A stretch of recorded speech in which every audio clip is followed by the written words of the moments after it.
నువ్వు ఇక్కడేం చేస్తున్నావు? ఈ పిచ్చి డ్రెస్ వేసుకుని వచ్చావేంటి? చెప్పులు వేసుకుని ఇక్కడికి వచ్చావా? హోటల్ వాళ్ళు నిన్ను లోపలికి ఎలా రానిచ్చారు? లేదు లేదు, నువ్వు ఆఫీస్కి వెళ్ళేటప్పుడు ఫోన్ మర్చిపోయావు. నేను దాన్ని తిరిగి ఇవ్వడానికి వచ్చాను. మరి ఈ బొకే ఏంటి? నువ్వు మర్చిపోయావేమో, ఈరోజు మన పెళ్లి రోజు. అందుకే ఈరోజు నేను నీకు నా గురించి కొన్ని విషయాలు చెప్పడానికి వచ్చాను.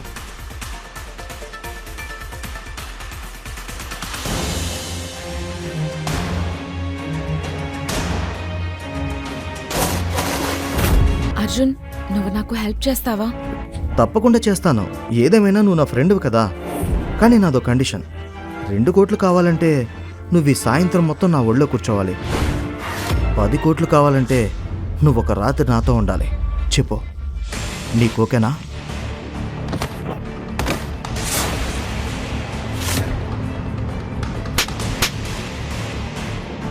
నీకు బుద్ధి ఉందా లేదా? అది కాదు సార్. 1000 రూపాయల షూ పాడు చేశావు. వైర్ షూకి బ్లాక్ పాలిష్ ఎవడైనా వేస్తాడా? క్షమించండి సార్, మనుషులం కదా, తప్పు అవుతుంది కదా. తప్పు చేసి పైగా వాదిస్తున్నావా? ప్లీజ్ వదిలేయండి సార్. పాపం పిల్లాడు, తప్పు జరిగిందంటున్నాడు కదా, క్షమించండి. వీడినేం చేయాలో నువ్వు నాకు చెప్తున్నావా? నీ లిమిట్స్లో నువ్వు ఉండు. నువ్వు కూడా ఈ షాప్లో షూ పాలిష్ చేసేవాడివే. అయినా నీకు వీడి మీద జాలి కలుగుతుంది కదా. ఇదిగో, ఇప్పుడే ఈ షూ నువ్వు క్లీన్ చేయి. వెళ్ళు, క్లీన్ చేయి. ఏంటి నా మొహం చూస్తున్నావు? లోపలికి వెళ్ళు.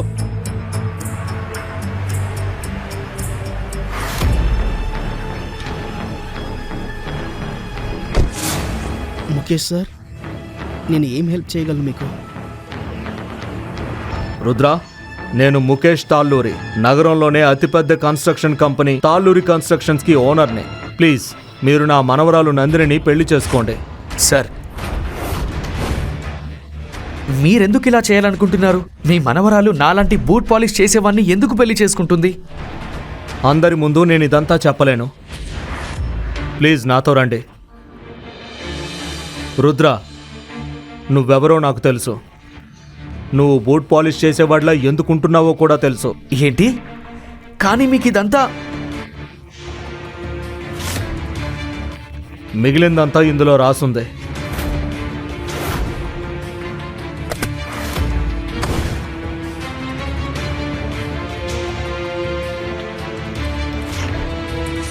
కానీ పెళ్లి తర్వాత విడాకులు అనే ఇంత దారుణమైన కండిషన్ ఏంటి? మీరు పెళ్లి ఎందుకు చేయాలనుకుంటున్నారు? మీకు నా గురించి ఎలా తెలుసు? పెళ్ళైన తర్వాత నీకు అంతా తెలుస్తుంది. తన సీక్రెట్ బయటపడకుండా ఉండడానికి రుద్ర ఈ పెళ్లికి ఒప్పుకోక తప్పలేదు. ముఖేష్ తాళ్ళూరి నందిని తల్లి రాజేశ్వరికి ఈ పెళ్లి గురించి చెప్పగానే తాళ్ళూరి మ్యాన్షన్లో గొడవ మొదలైంది. మనం కోట్లకు వారసులు. అలాంటిది మీరు మీ మనవరాలకి ఒక బూట్ పాలిష్ చేసేవాడితో పెళ్లి సంబంధం మాట్లాడొచ్చారు. బాగా ఆలోచించే నేను ఈ పని చేస్తున్నాను. నందిని పెళ్లి ఆ బూట్ పాలిష్ చేసే రుద్రతోనే జరిగి తీరుతుంది. ఈ పెళ్లి జరగడం చాలా అవసరం. ఈ పెళ్లి తర్వాత నందిని జీవితం రాత్రికి రాత్రే మారిపోతుంది. మారడం కాదు, నాశనం నాశనం అవుతుంది. మీకెందుకు అర్థం కావడం లేదు మావయ్య? సరే, మీరు ఏం చేయలేకపోతే నేను అత్తయ్యతో మాట్లాడతాను. అత్తయ్య, అత్తయ్య చూడండి, మావ ఏం మాట్లాడుతున్నారో. ప్లీజ్ ఆయనకి అర్థమయ్యేలా చెప్పండి. వీరిద్దరి పెళ్లి జరగడం చాలా అవసరం. నేను స్వయంగా వెళ్ళి వీళ్ళిద్దరి జాతకాలను పండితుడికి చూపించాను. ఆ అబ్బాయి నందిని జీవితంలోకి రావడం కోయిన్సిడెన్స్ కాదు. ఈ బంధాన్ని ఆ పైనున్న దేవుడు నిర్ణయించేశాడు. అత్తయ్య, మీరేం మాట్లాడుతున్నారు? జాతకంలో రాసిన ప్రతిదీ మనం నమ్మాలా? సరే, మీరు కూడా నాకు సపోర్ట్ చేయకపోయినా పర్వాలేదు. నేను ఒంటరిగానైనా నా కూతుర్ని ఈ పెళ్లి నుండి కాపాడుకుంటాను. ఎవరైనా నన్ను రుద్రని పెళ్లి చేసుకోమంటే నేను నా నరాలు కోసుకుంటాను. Nandini, please please please stop it. Stop it please. ఏం చేసుకోకు. ఈ కత్తిని తీసేయ్. లేదు మమ్మీ, నా జీవితం నాశనం అవుతుంది. ఆ రుద్రని మీరు చూశారు కదా, పేదవాడు, చదువుకోలేదు, చిరిగిన బట్టలు వేసుకుంటాడు. పెళ్లి తర్వాత అతను నన్ను ఏ బస్తీకి తీసుకుపోతాడో కూడా తెలీదు. ఇదంతా తెలిసినా కూడా పెళ్లి చేసుకోమంటున్నారా? లేదు లేదు, నువ్వు ఎక్కడికి వెళ్ళనవసరం లేదు. పెళ్లి తర్వాత రుద్ర ఇక్కడ మనతో పాటు ఉంటాడు.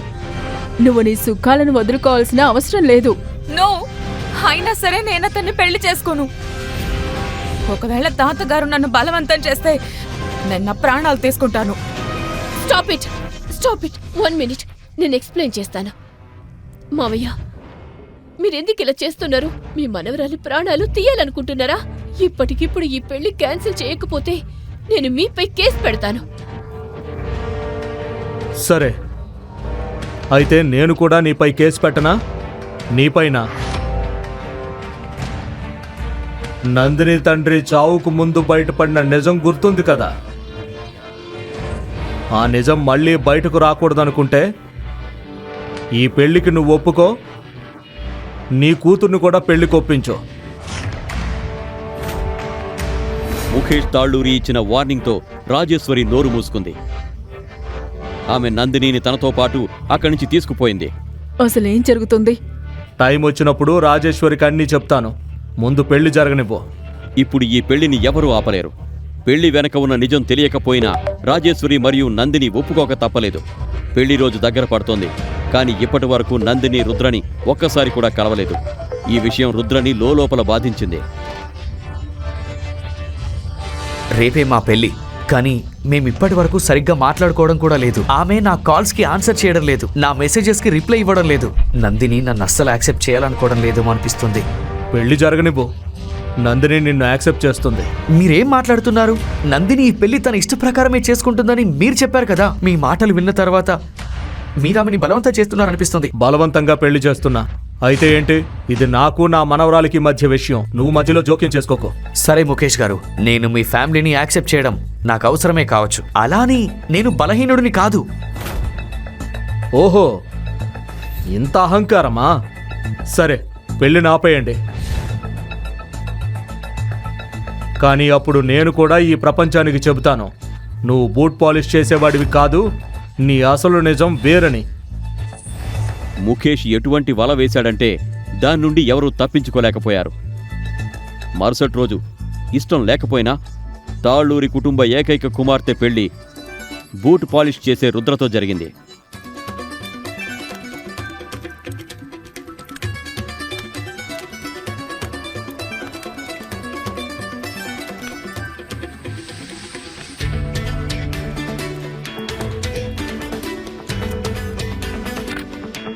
ఇప్పుడు చెప్పండి, మీరెందుకు మమ్మల్ని ఈ బంధంలో కట్టిపడేశారు?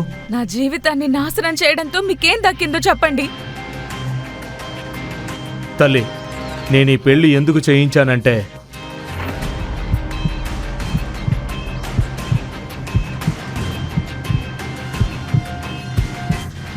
తాతయ్య ఏమైంది? తాతయ్య, తాతయ్య ఏమైంది? రుద్ర, రుద్ర, ఏదన్నా చేయండి. ఏమవుతోంది? లేవండి తాతయ్య, ప్లీజ్ లేవండి. నందిని, మీ తాతగారు ఇక లేరు. కానీ తాతగారు చనిపోయిన మరుసటి రోజు నుండే రుద్రకి అసలైన కష్టాలు మొదలయ్యాయి. నందిని మరియు ఆమె తల్లి ప్రతిరోజు అతన్ని అవమానించేవారు. రుద్రతో అప్పుడప్పుడు గిన్నెలు కడిగించేవారు, అలాగే ఇంటిని శుభ్రం చేయించేవారు. ఒకరోజు నందిని కాలేజ్ ఫ్రెండ్ రేష్మా ఇంటికొచ్చింది. ఇంట్లో కొత్త పనివాడిని పెట్టుకుంటున్నావా? నేను పనివాడిని కాదు, నందిని భర్తని. ఏంటి? నందిని భర్త? నువ్వు సీక్రెట్ గా ఇంటి పనివాడిని పెళ్లి చేసుకున్నావా నందిని? Very funny. నా దురదృష్టాన్ని చూసి నవ్వడం ఆపై. నువ్వు ఇతనికి డైవోర్స్ ఎందుకు ఇవ్వట్లేదు? తాతయ్య అలాంటి కండిషన్ పెట్టారు. నేను అతనికి డైవోర్స్ ఇవ్వలేను. వదిలే. ఈ దరిద్రుడు వచ్చినప్పటి నుండి తాతగారు లేరు. కంపెనీ పరిస్థితి చాలా దారుణంగా తయారైంది. ఏం చెప్పను? నీకు తెలుసా, నాకు అర్జెంట్ గా 5 కోట్లు అవసరం. అరే, నువ్వు కిషోర్తో ఎందుకు మాట్లాడకూడదు? మన కాలేజ్ ఫ్రెండ్. అతను ఇప్పుడు అగ్రజ ఇండస్ట్రీస్ కి ఓనర్ కూడా. కాలేజ్ టైం నుంచి తను నీపై రైట్. కిషోర్ గతంలో కూడా చిన్న చిన్న విషయాల్లో నందినికి హెల్ప్ చేశాడు. వీటన్నింటి వెనక కిషోర్ తనను ఫ్లర్ట్ చేస్తున్నాడని, ఆమెను రాంగ్ వేలో చూస్తున్నాడని నందినికి తెలుసు. కానీ ఆమె ఈ విషయాలన్నింటినీ పట్టించుకోకుండా అతని నుండి హెల్ప్ తీసుకునేది. ఎందుకంటే ఆమె తన కెరీర్లో ముందుకు సాగాలనుకుంది. నందిని కిషోర్తో మీటింగ్ని ఫిక్స్ చేసినప్పుడు రుద్ర ఆమెను కారులో ఆఫీస్కి తీసుకొచ్చాడు. Hello Nandini,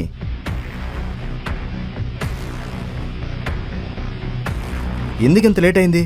everything is all right? All okay? Yes all okay. I'm so sorry, నేను ట్రాఫిక్ లో ఇరుక్కుపోయాను. పర్వాలేదు, ఇట్స్ ఓకే. రా.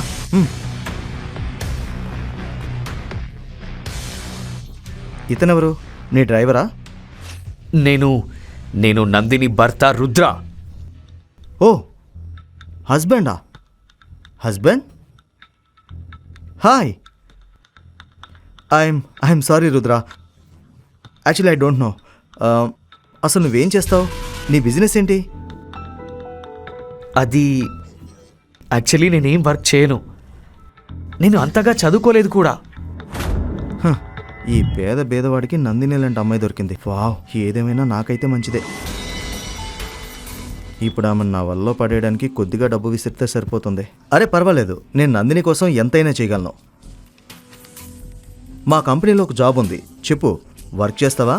డోంట్ వరీ, నువ్వు నందిని భర్తవే, నేను నీకు మంచి వర్కే ఇస్తాను.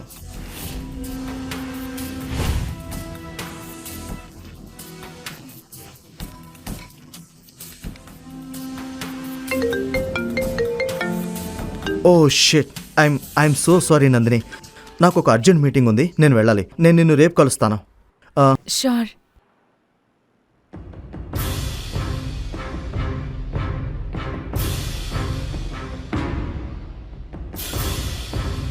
నువ్వు నా హస్బెండ్ అని చెప్పాల్సిన అవసరం ఏమొచ్చింది? నువ్వు జాబ్ చేయడం లేదని కూడా చెప్పేశావు. ఇదంతా చెప్పడమే కాకుండా అతను నీకు ఉద్యోగం ఇస్తాను అన్నప్పుడు నువ్వెందుకు ఒప్పుకోలేదు? నేను నిన్ను ఇలా ఎంతకాలం కూర్చోబెట్టి పోషించాలి? నందిని, నాకు కిషోర్ ఇంటెన్షన్ కరెక్ట్గా లేదనిపిస్తుంది. అతను నీ కంపెనీని కాపాడడానికి మనీ ఇవ్వడం లేదు. అతను నీకు మనీ ఎందుకు ఇస్తున్నాడంటే నీపై అతని కన్ను పడింది. Shut up. ఒక కంపెనీ నడపాలంటే ఏం చేయాలో నీకు తెలుసా?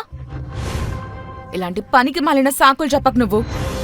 ఏం ఆలోచించి తాతయ్య నిన్ను నా నెత్తిన పెట్టారో కానీ ఆయనేమో స్వర్గానికి వెళ్ళిపోయారు. నందిని చూడు, అలా కాదు. చూడు, నాకు 5 కోట్లు కావాలి.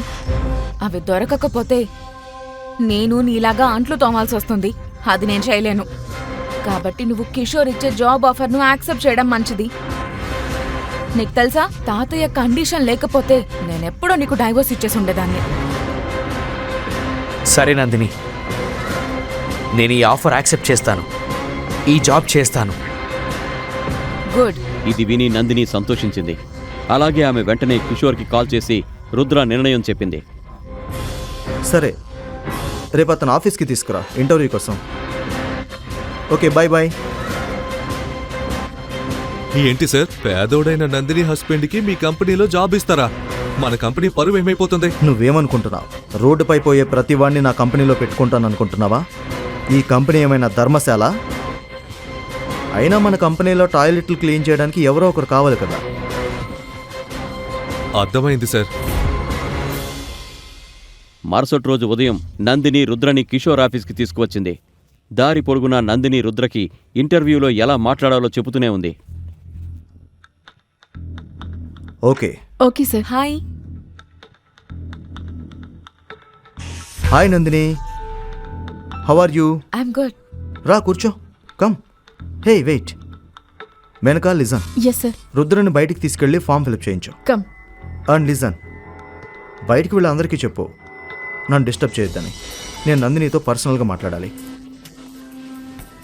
Got it? ఇదంతా చూసి రుద్రకి చిరాకొచ్చింది. కానీ నందినిని చూసి అతను సైలెంట్గా ఉండిపోయాడు.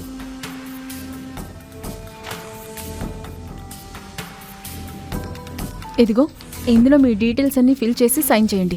మేడం, ఇందులో సైన్ ఎక్కడ చేయాలి? అరే, చదువుకోలేదా? కనిపించడం లేదా? ఇక్కడ సైన్ చేయాలి.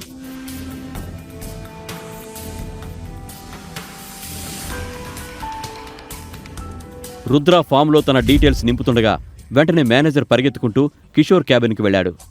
కిషోర్ సార్, దినేష్ సార్ వచ్చారు. కిషోర్ బాబాయ్ దినేష్ ఒక మాజీ ఆర్మీ మ్యాన్ మరియు ఇప్పుడు హైదరాబాద్లోనే అతిపెద్ద వ్యాపారవేత్తల్లో ఒకరు. కిషోర్ అతనితోనే పనిచేస్తాడు. అతని డబ్బులతోనే కిషోర్ ఎంజాయ్ చేసేది. నందిని, మనం వెళ్ళాలి, పద.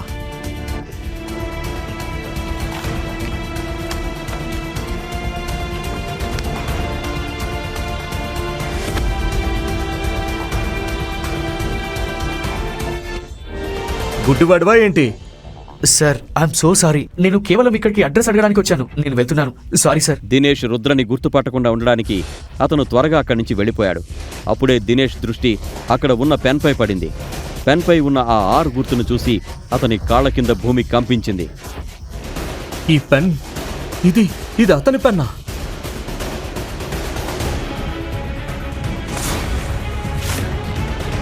మిస్టర్ రుద్ర 3 ఏళ్ళు ఎక్కడున్నాడు? మన కంపెనీ కొనడానికి వచ్చాడా? ఏంటి కంపెనీ కొనడమా?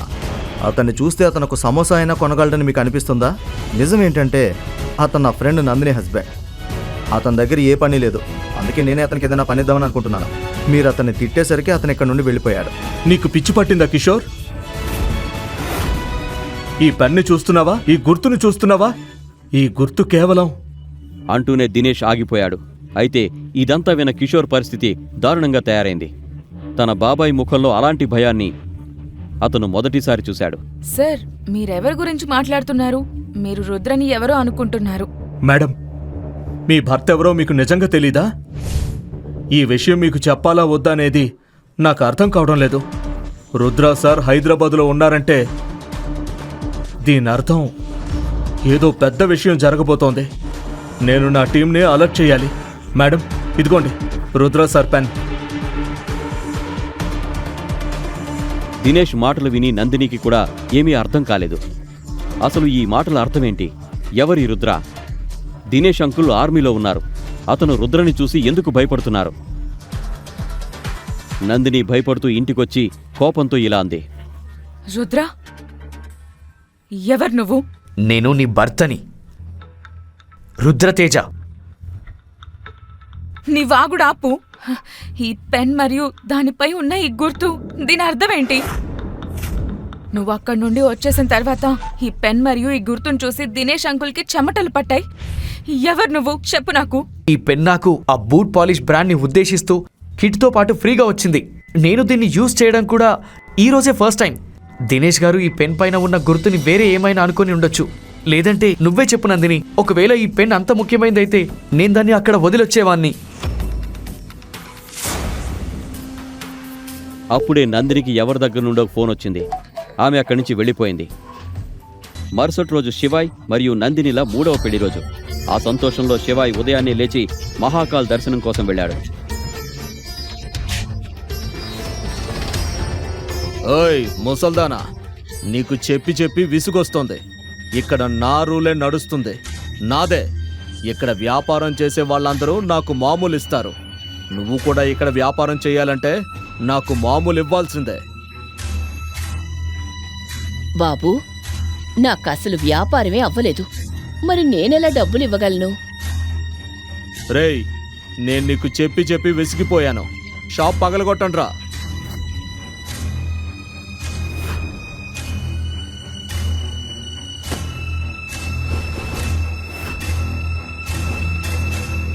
మహాకాలుడి నగరంలో ఒకే ఒక్కరి రూల్ నడుస్తుంది. ఆయనే మహాకాల్. మీ రూల్ ఇక్కడ నడవదు. పోరా, వెళ్ళిపో. లేదంటే ఈ ముసలామకి ఏ గతి పట్టిందో అదే చేస్తాం. నువ్వు దారుణంగా చస్తావు. అన్యాయం చేసేవాడే అకాల మరణం చెందుతాడు. మహాకాలుడి భక్తుడిని కాలం కూడా ఏమీ చేయలేదు. ఏయ్, వెళ్ళు.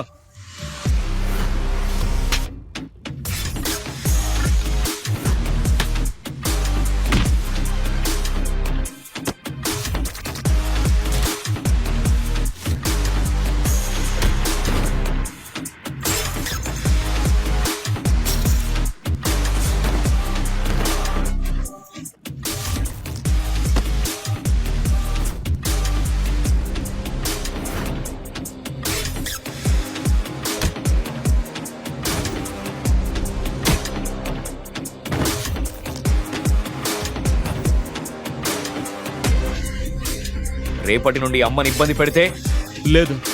అన్నా అన్నా అన్నా అన్నా క్షమించండి, క్షమించండి. నేను ఈ రోజు నుంచి ఈ పని మానేస్తున్నాను. ఓ ప్లీజ్ అన్నా, క్షమించండి అన్నా.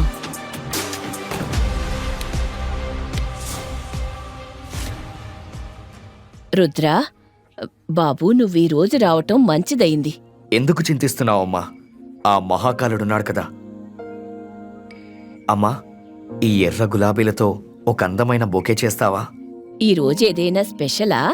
అవునమ్మా, ఈరోజు నాది నందినిది పెళ్లి రోజు.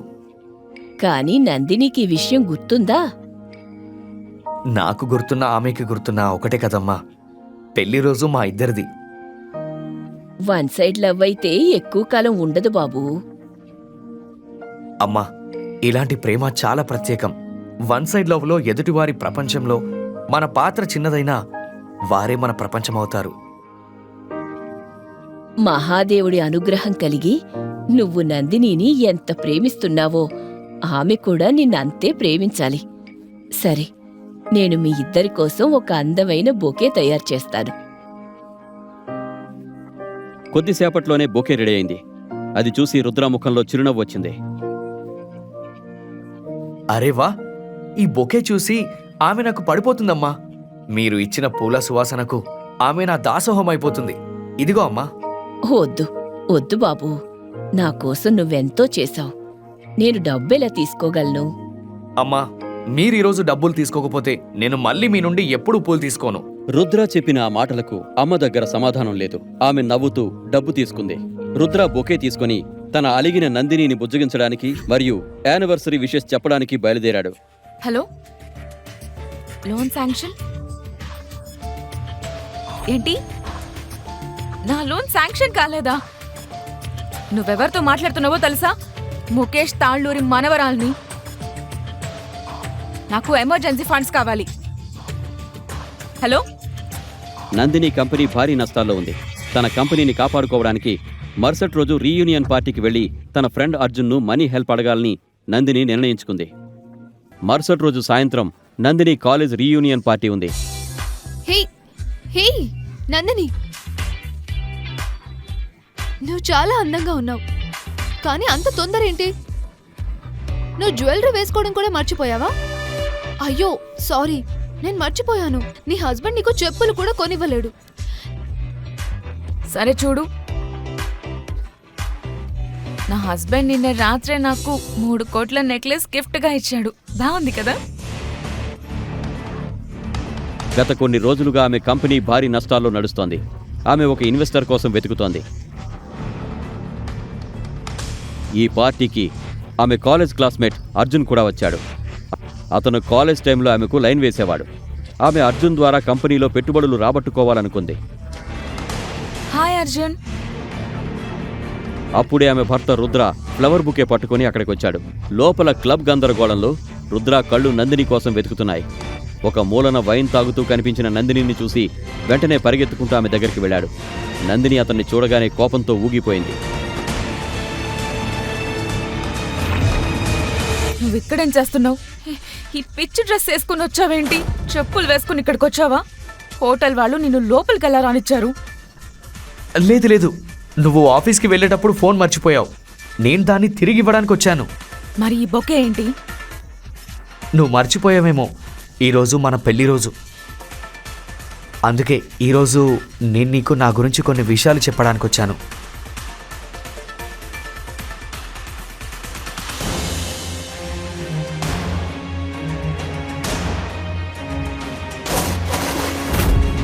అక్కడ ఉన్న ప్రతి ఒక్కరూ ఇప్పుడు రుద్ర, అర్జున్ మరియు నందిని వైపు చూస్తున్నారు. Let's dance. నందిని, ఒక్కసారి నా మాట విను. నేను నీకు నిజం చెప్పాలనుకుంటున్నా. ఆ పూలను చూసావా? నీ స్థానం నా జీవితంలో ఆ పూలతో సమానం. ఇక్కడ నుండి వెళ్ళిపో. Get out. Nandini, come with me.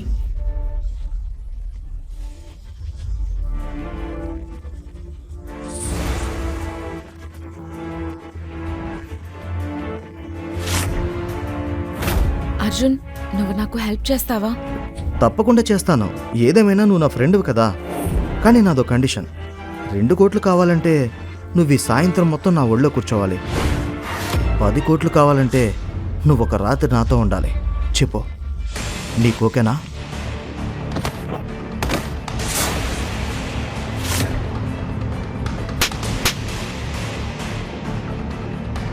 Pool, నువ్వేం చేసావు? నీకు పిచ్చి పట్టిందా ఏంటి? పాపం, ఇతను నాకు హెల్ప్ చేస్తున్నాడు. ఇప్పుడే అతనికి సారీ చెప్పు. సారీ చెప్పు. సారీ, నా చెప్పు కూడా అతనికి క్షమాపణ చెప్పదు నందిని. నువ్వు నాతో రా. ఇక్కడ రుద్రతేజ ఎవరు?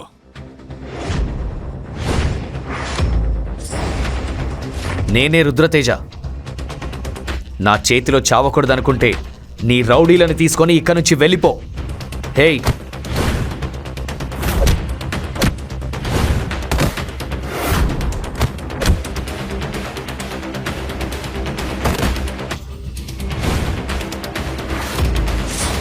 పిల్లల ఆట ఆపి ఒక్కొక్కరు కాకుండా అందరు రండి. ఆ మహాదేవుడు సాక్షిగా ఈరోజు మీలో ఎవ్వరు కూడా ప్రాణాలతో ఉండరు.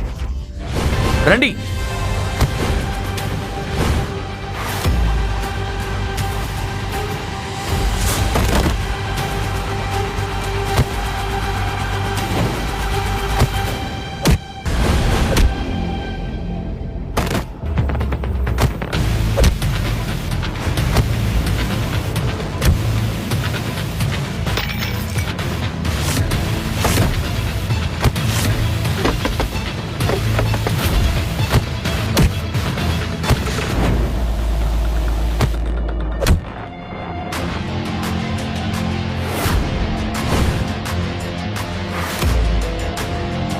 Head shot. నువ్వు పంపిన వాళ్ళేంటి ఇలా ఉన్నారు? అందరూ పడిపోయారు. ఏంటి? వాళ్ళంతా చాలా డేంజరస్ రౌడీలు. నేనే స్వయంగా అక్కడికి వస్తాను. ఏంటి? Head shot? బాప్రే, అతను అండర్ వరల్డ్ లో అతిపెద్ద గూండా. అతని కన్ను ఎవరిపైన పడితే వారి రోజులు ముగిసినట్లే. నువ్వు కొద్దిసేపు వెయిట్ చేయి, నీ మృత్యు వస్తోంది. కొద్దిసేపట్లోనే 10 కార్లతో క్యాన్వాయ్ పార్టీ బయట ఆగింది. లోపల ఉన్న జనాల శ్వాస ఆగిపోయినట్లయింది. హెడ్ షాట్ క్లబ్లోకి వచ్చాడు. అర్జున్ కాళ్లతో రుద్ర వైపు చూపించాడు. హెడ్ షాట్ వెంటనే తన గన్ తీసి రుద్రకి గురిపెట్టాడు. కదలద్దో, నా పేరు హెడ్ షాట్. ఇప్పటి వరకు నా గురి తప్పలేదు. మీరందరూ మీ పార్టీని ఎంజాయ్ చేయండి. ఇతన్ని నేను నా ప్లేస్కి తీసుకువెళ్ళి అంతం చేస్తాను. ఇతని ఎముకలు విరిచేయకపోతే చూడండి. కొద్దిసేపటి క్రితం గూండాలను కొట్టిన రుద్ర బొమ్మలా నిలబడిపోయాడు. హెడ్ షాట్ మనుషులు రుద్రాని పట్టుకొని అక్కడి నుంచి తీసుకెళ్లారు. నందిని మరియు అర్జున్ కూడా వారి వెనక వెళ్లారు. హెడ్ షాట్ కారు వెనక డిక్కీలో రుద్రని కట్టిపడేశారు. కారు ఒక భయంకరమైన అడవి మధ్యలోకి చేరుకుంది. రుద్ర అండర్ వరల్డ్లో బందీగా ఉన్నాడు మరియు అతని ముందు హెడ్ షాట్ కూర్చుని ఉన్నాడు. చాలా తప్పుడు వ్యక్తితో పెట్టుకున్నావు రుద్ర.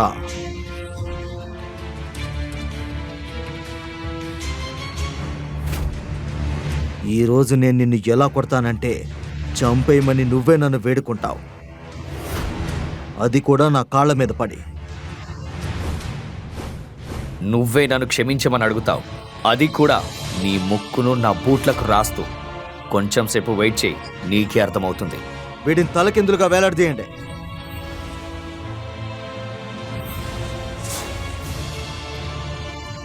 మహాకాలుడిని వినాశకుడని ఎందుకంటారో తెలుసా? అధర్మం తన హద్దులు దాటినప్పుడు మహాకాలుడి తాండవం ప్రతిదీ నాశనం చేసి ఒక కొత్త ప్రారంభం చేస్తుంది. ఇప్పుడు ప్రపంచం రుద్ర తాండవం చేస్తుంది.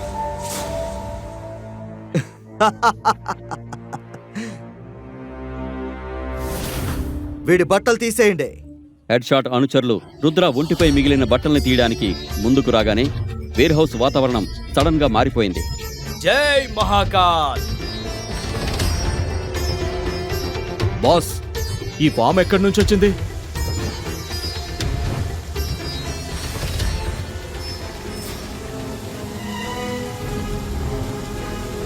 ఆ తరువాత డమరకం శబ్దం హెలికాప్టర్ల ఘనఘన శబ్దంగా మారడం మొదలైంది. అసలేం జరుగుతుంది? కొంచెం సేపు ఆగమని చెప్పాను కదా.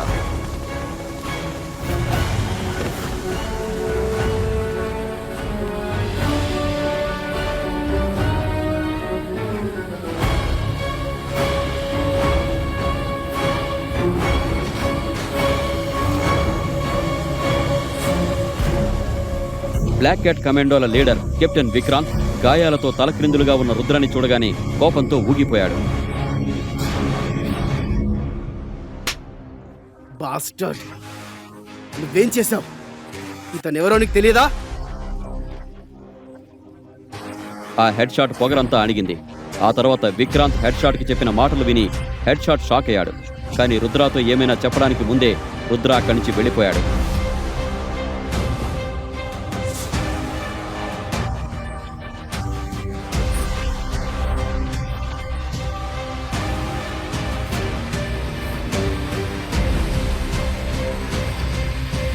ఈ ప్రశ్నలకు సమాధానాలు తెలుసుకోవాలంటే నెక్స్ట్ ఎపిసోడ్ వినాల్సిందే. క్రింద ఇచ్చిన లింక్ ని క్లిక్ చేసి పాకెట్ ఎఫ్ఎం యాప్ ని ఇన్స్టాల్ చేసుకోండి. Stay tuned to Pocket FM.